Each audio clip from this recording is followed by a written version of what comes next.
Natural selection was at its best when a woman was bit by a tiger at the Henry Dorley Zoo. 33-year-old Jacqueline Ide was intoxicated when she got past the fence and security before the zoo opened to pet the animal.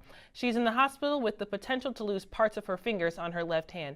Ide has been arrested twice this year and had criminal convictions, including driving while intoxicated. GOP debate town hall will be tonight on CNN in Milwaukee and moderated by Anderson Cooper.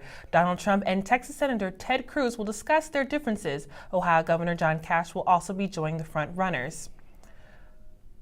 The Scott Walker effect is in place after announcing this morning that he will be endorsing presidential candidate Ted Cruz. In his work, Walker said, quote, "After all these years of the Obama-Clinton failures, it is time we elect a strong new leader, and I have chosen to endorse Ted Cruz," end quote.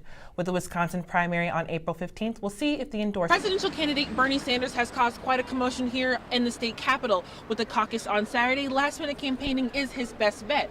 For Star City News, this is Mecca Slaughter. We know that presidential candidate Donald Trump doesn't do well with women, but when ex-wife Ivanka tried to help, some might say she made it worse. She said, quote, "We need immigrants. Who's going to vacuum our living rooms and clean up after us?" End quote. After days of back and forth from the Clinton and Sanders campaigns, a date for the debate in New York has been set. On April 14th, the two Democratic nominees will take it out in Brooklyn, New York, and will be moderated by CNN anchor Wolf Blitzer. In addition, the Sanders campaign has plans for a rally in Washington Square Park that evening. Thanks, Colleen. Feeling the burn has soared to a new high with Portland, Oregon resident Ariel Zimmern. The 29-year-old is selling homemade ceramic pipes with the campaign logo of presidential candidate Bernie Sanders. Her Pro Sanders smoking ware costs $60 with the promise of 10% of her proceeds going to benefit Sanders. She says she wants to show her support. This is a blunt way of showing her support, don't you think, Cody? Yeah, it's pretty creative, though. I think it's dope. Thank you, Nikita.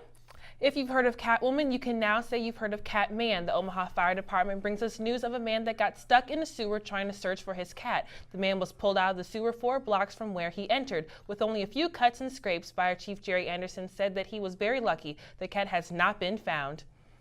Why not call Catwoman to come and rescue the cat? Maybe he felt he wanted to be a superhero for a day. Maybe one day, but not today. Thanks, Emily. Spring break brought a new addition to the Star City News alumni family. Former student and current anchor reporter in San Diego, Riel Creighton, welcomed a beautiful baby girl, Cohen, at 6:32 a.m. Easter morning. This means our news director and professor, Trina Creighton, is a grandmother for the 4th time. Congratulations to the family and much love from the current Star City News family. I wonder if Cohen will follow in her mother and grandmother's footsteps. Well, the broadcasting genes definitely come in the family, so I wouldn't be surprised if we saw baby Cohen right here in the anchor chair one day. Well, that's it from all of us here at Star City News. We'll be back every Tuesday and Thursday at 5.